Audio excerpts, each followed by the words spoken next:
So I'm here trying to service my Pit Boss Platinum Brunswick and replace the igniter, which is this white cord you see there. And they have really nice video directions. Unfortunately, it doesn't look like the people who assembled this actually followed those directions, because what you're supposed to do is come in through this door and disconnect all these wires. Now this is the AC coming in, so that one doesn't count. But this is the igniter and the two motors. The fan is the yellow, and the orange is the fan and auger motor. Basically, it's the auger motor that has a fan on it.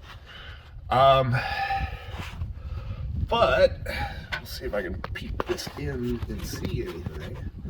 The issue is, as you can see, these cords are just too short. Now I can take the tie wrap off and gain a little on the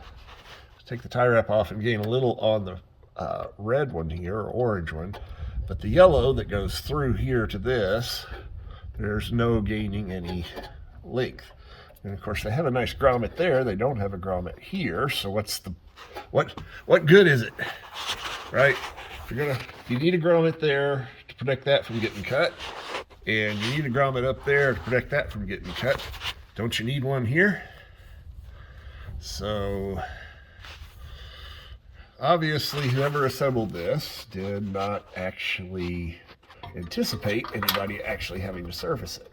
Now the interesting thing is, I don't even know where that one actually, I think, just came loose. Well, maybe that was one I could reach. That's the igniter there. So I think I could reach the igniter and get it out because it would pull out. So that's that connection, which is the purple and white. So I'd already disconnected that. Of course, I was also trying to look, see if there's anything obviously wrong with these connections. I don't know what the little black marks are. Those make me a little nervous. That's what failed, and it could be a bad connection anywhere. But like I say, the two motor lines, the connectors back up in here, and I really can't get to them to get that out. So we're going to fight with this, but just another example of the headaches with this. This is not designed for service by any means. So I finally just fished these two out through the hole there so that I could get them unplugged. Of course, I still have to fish this back through that hole because this is the AC coming in, and then this is the igniter connection. And you'll notice that they're orange and white and yellow and white, so you just have to realize that yellow goes to the yellow white, and the connection is keyed, luckily. Little triangle on one end, if you can see it. Let's see. There you go.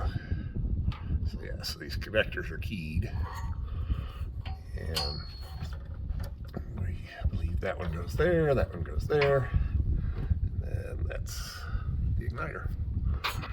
So next step is taking this off and fishing, getting back to the pot. It's back there. You can see the pot from the bottom side, and off we go. Fun. Well, I was hoping to have a smoking gun that would say that there's definitely something wrong with the igniter that's in there. It's reading 71 ohms. This one read like 73 for the replacement. So those are too close together for me to say that there's anything, you know. If you had a bad connection, presumably there would be more loss than normal. So my fear is I'm going to replace this, put it all back together, and we're still going to have a problem. But we'll see. So looking at the one that we've removed versus the new replacement, there's nothing obviously wrong with it. I mean, it's oxidized, but the whole burn pot is. The one thing that's interesting is that the replacement has a much longer lead on it, probably because it's designed to go into multiple different units. That makes me question, we're going to have a little more loss on that, but this is where the real loss is anyway. So, like I say, nothing obviously wrong, but we'll put it back together and hope for the best. So, having fished everything back through, stuck this grommet back in, I might have a grommet somewhere I could have rewired all of this, but so that one, like I say, should have a grommet and doesn't.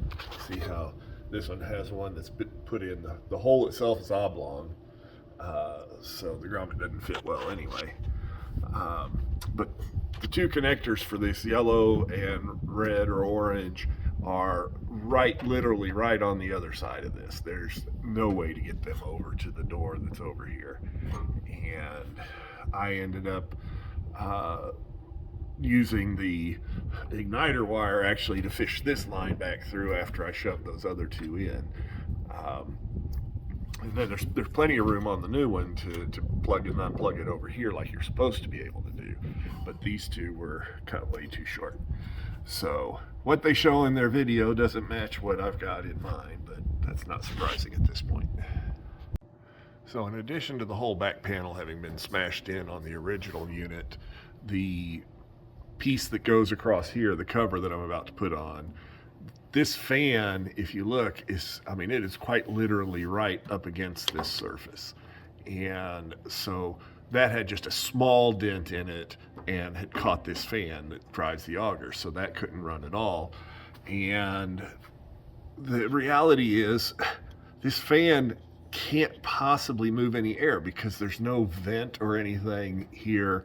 It is quite literally just rubbing right against the surface, or almost rubbing against the surface of the thing. So in terms of keeping this motor cool, this fan's next to worthless. This is what I'm talking about as far as this cover. You can see that it's vented, but there is the fan, like I say, is just right against this. So there's really no air that it can pull, even though there's vents all around.